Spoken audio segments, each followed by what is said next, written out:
Hello दोस्तों, स्वागत है आपका गवर्नमेंट जी के हिंदी न्यूज़ में। दोस्तों, बहुत सारे लोग मुद्रा लोन लेना चाहते हैं एमएसएमई के अंडर। जिन लोगों ने अपना बिजनेस स्टार्ट किया हुआ है, कई बार उन लोगों को मुद्रा लोन की आवश्यकता होती है और वो अप्लाई करते हैं और वो बैंक के चक्कर काट काट के थक जाते हैं।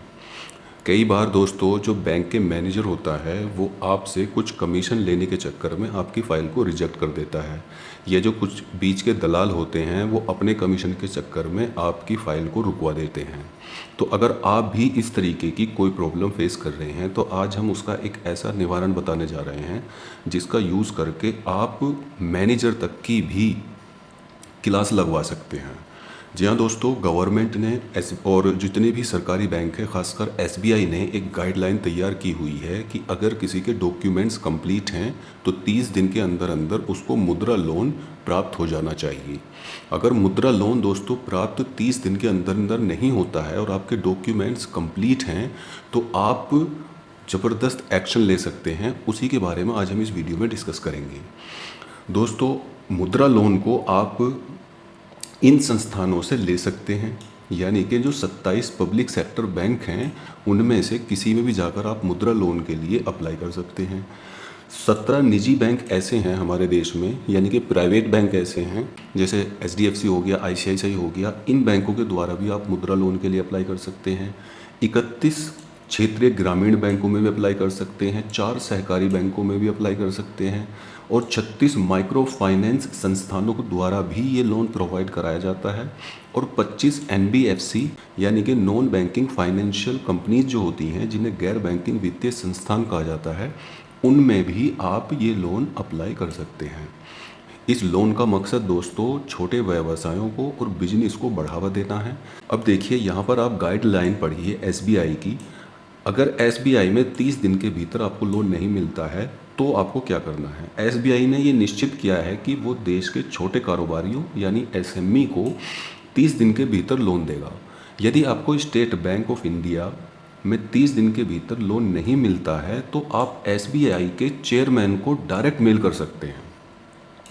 जी हाँ दोस्तों, chairman@sbi.co.in पर आप डायरेक्ट मेल करें। जितने भी आपके डॉक्यूमेंट्स हैं उन सबको उसमें अटैच करें और सारे डॉक्यूमेंट्स को अटैच करने के बाद आप डायरेक्ट अपनी ब्रांच में, जहाँ पर भी आपने एसबीआई के लिए, एसबीआई बैंक में लोन के लिए अप्लाई किया है, वहाँ के चेयरमैन को आप डायरेक्ट मेल करें। और अगर आपके डॉक्यूमेंट्स कंप्लीट हैं देन डेफिनेटली ये लोन आपको 100% मिलेगा और जिस पर्पस से जितना अमाउंट आपने अप्लाई किया हुआ है उतना ही लोन आपको मिलेगा। लेकिन दोस्तों, आप इसको अप्लाई करने से पहले अपनी ये जो डॉक्यूमेंटेशन है उसको अच्छी तरीके से कंप्लीट करें। डॉक्यूमेंटेशन की लिस्ट यहाँ पर आप देख सकते हैं। ये 13 डॉक्यूमेंट्स हैं दोस्तों जो आपके पास में इस लोन को अप्लाई करने के लिए होने चाहिए। दोस्तों, आइडेंटिटी प्रूफ पहला डॉक्यूमेंट, कोई भी identity proof, self certified copy of voter ID, driving licence, कुछ भी। रेजिडेंस प्रूफ आपका प्रॉपर होना चाहिए। अगर आप एससी, एसटी, ओबीसी या माइनॉरिटी से बिलोंग करते हैं तो इनका सर्टिफिकेट आपके पास होना चाहिए।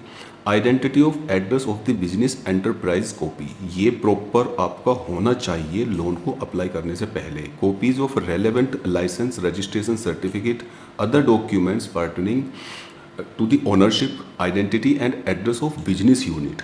ये दोस्तों वो डॉक्यूमेंट हैं जिनके बिहाफ पर अक्सर आपका लोन रिजेक्ट हो जाता है, तो ये सारी चीज़ें प्रॉपर होनी चाहिए। और दोस्तों, पांचवी इंपॉर्टेंट बात क्या है इसमें, applicant should not be defaulter in any bank और financial institutes. Statement of accounts, आप अपने अकाउंट्स की 6 मंथ की इनको स्टेटमेंट दें।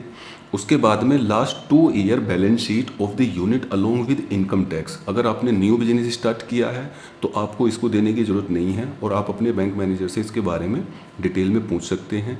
Unit tax, sales tax return applicable for all cases from 2 lakhs and above. ये सिर्फ 2 लाख और उससे अबव वाले लोगों के लिए ही एप्लीकेबल है, तो आप ये भी अच्छे से समझ लें।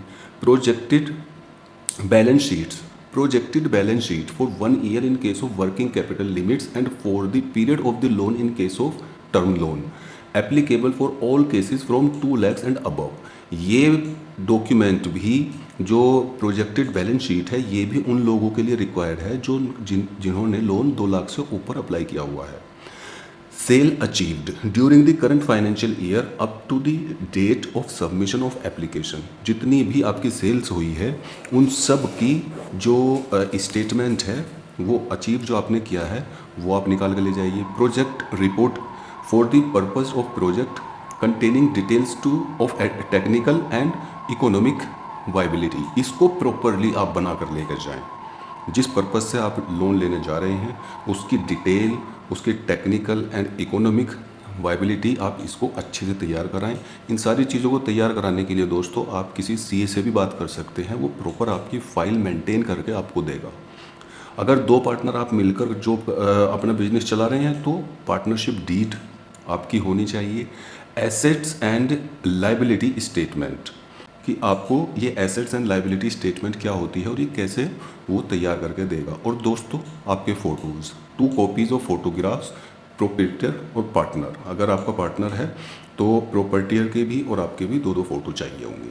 तो इन चीज़ों को आप इन डॉक्यूमेंट्स को कंप्लीट कर कर लेकर जिस टाइम बैंक के पास जाएंगे और फिर भी अगर आपका लोन पास नहीं हो रहा है तो ये दोस्तों आपके पास में एक हथियार है, इस हथियार का आप यूज़ करें।